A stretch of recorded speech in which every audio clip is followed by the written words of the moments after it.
Good morning. Good morning. Good morning. Think for a moment how long you've been living in your homes. If it hasn't been for a while, imagine that you've been there for over 14 years.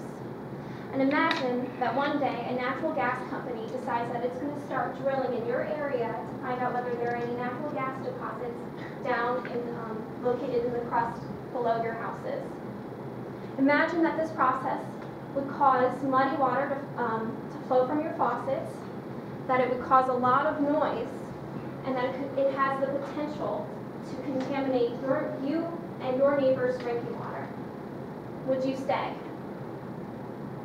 This is a situation that one individual, Carl Wasner, is faced with, along with many other Pennsylvania residents in both the western and central areas of Pennsylvania. And he was interviewed by Jim Estefu and Kim Chipman this March in the Bloomberg Business Week. Carl is one of many people who are against the practice of fracking, which is also known as hydraulic fracturing. And I have a photo that I would like to show you which kind of illustrates what exactly fracturing or hydraulic fracturing is.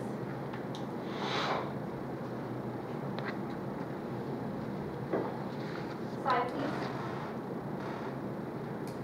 Corey Binns wrote in Popular Science publication in October of 2010 that fracking is a process of obtaining natural gas through the drilling of wells thousands of feet deep into shale, which is basically all below Pennsylvania. Then you send pressurized sand, water, and a mixture of chemicals into these wells, and this loosens up natural gas, which then flows back up to the top of the well, and they're able to collect that. However, they have left over this mixture of water, sand, and chemicals known as frac fluid, which can be very harmful to people.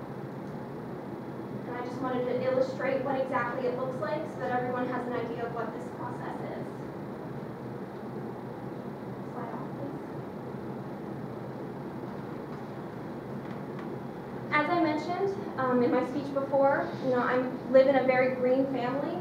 We're very conscious of the environment, specifically my sister, who is a environmental major at Susquehanna University, and she was the one who let me know about fracking. She let me know what exactly happens and how potentially harmful it can be. So I decided to do some research about this practice to find out a little bit more about it. So you may be wondering now how exactly this practice of fracking applies to you. Why am I telling you guys about this? Well, considering the questionnaire that I handed out last week, none of you knew what it was. And it's very crucial to know what it is. Because, as David Caruso, a writer for the Associated Press, wrote this January in an article titled "State Allows Dumping of Tainted Fracking Water," that in 2009 and 2010, the energy company Cabot Gas and Oil trucked more than 44,000 barrels of this frac fluid, which is the chemicals, the water, and the sand, over to a treatment facility in Hatfield Township, which is right near us. And this water went through a treatment facility in Hatfield Township and got dumped into the Neshaminy Creek, which is right behind the campus. So it flowed past us, and I don't know if any of you live near the Neshaminy Creek in other areas.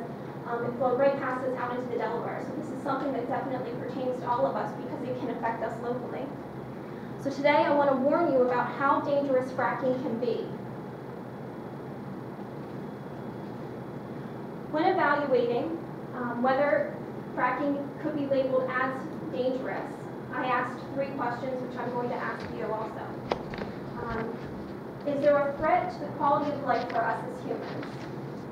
Is it harmful to the environment, which according to the questionnaire I handed out to all of you, is something that's very important to all of us? And is all of the information about this process well known enough for all of us as individuals to be able to make a well-informed decision about whether this practice should continue? And through these questions, I was able to determine that fracking is dangerous, and I'm going to demonstrate how fracking is dangerous to our health as humans, to the health of the environment, and that enough research is known, or not enough research has been done on this practice to let us know about whether it's actually should continue or not. So first I want to speak about how harmful this can be to our health. It's specifically harmful because it can possibly contaminate the water around us, and then we can ingest chemicals from this contaminated water, which can be very harmful to us. For instance, David Caruso writes that in mostly western and central Pennsylvania, he is an Associated Press writer, writes that frac liquid that gushes from gas wells is only partially treated for substances. Then it's dumped into rivers and streams from which communities get their drinking water. So the potential for them to be ingesting these chemicals is very high. And then Valerie Brown wrote in the article titled "Putting the Heat on Gas" in the Environmental Health Perspectives Journal of February 2007 that chemicals in fracking fluid can cause symptoms like headaches, loss of coordination, liver and kidney disease, along with cancer and respiratory and immune system problems. Now that I mentioned how dangerous that fracking can be to our health, I wanted to bring up how harmful it can be to the environment. In the Scientific American Journal in July of 2010, Mark Pichetti wrote that residents in states where fracking have been practiced for years have charged that gas production has contaminated the air. He then later cites that in a 2009 air quality study done in Dish, Texas, where fracking has been occurring for a long time, they found benzene, xylene, and other toxins exceeding the legal limits in that county. So it has the potential to get into our air and affect our quality of life and the environment's quality of life, the health of the environment. Jim Estathu and Kim Chipman in the Bloomsburg Business Week this March wrote in the article "The Great Shale Gas Rush" that over the past 3 years, the Pennsylvania Environmental Department, Protection Department, has cited over 47 well operators that have more than 900 environmental health and safety violations. So within 3 years, we've had problems with the fracking operators, and they've been contaminating the environment already. So just like fracking is harmful to our health, and just like it's harmful to the environment, it also is a major problem because we really don't know that much about it. And it's still going on while we really don't have any information about it. Jay Manuel wrote in the article "EPA Tackles Fracking" in the Environmental Health Perspectives Journal in May 2010 that in 2005, Congress exempted fracking from the under the Safe Drinking Water Act. So there really aren't any regulations federally about how fracking should occur. And there really hasn't been that much research done. Jay Manuel also states that the EPA is hoping to conduct, and this was in 2010, he was stating that the EPA was hoping to conduct a study on 3 major categories for research. Basically, one is the characterization of the fracking life cycles, exactly how, what the potential relationships to the drinking water sources fracking has, and the potential health and environmental hazards that fracking poses to the country. And they also want to study or examine both short and long-term effects of fracking. And this was in 2010 that they were hoping to do the research.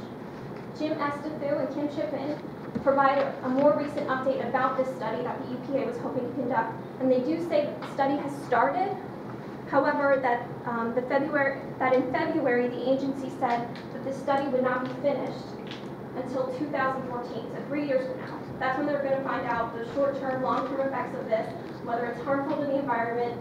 They really don't know that much about it. So according to the principles that I set up, fracking is a very dangerous process of acquiring energy. There have been reports of the possible harmful effects that it can to us as humans. There are the possible harmful effects to the environment, and there really is not that much information about these effects. And fracking is going to continue for a while without that information being known, which could have very serious consequences. This is especially important to the three of you who in my questionnaire said that they had family living out in western and central Pennsylvania, because there could be a fracking rig very close to them, and they need to be aware of what exactly is going on around them. And it's also important for those of us who are here, because David Caruso, an Associated Press writer, wrote this January that the Delaware River Basin Commission, which regulates the Philadelphia area's water and how exactly that goes, they had initially suspended attempts for fracking to occur around here. However, they write that this last December, they were considering raising that ban on fracking to occur around here and letting it occur around here. So it does affect us because it could be happening locally right around us. So we need to stay informed about this, and we need to realize that this is a dangerous process, and we should really try to find alternatives. Thank you very much.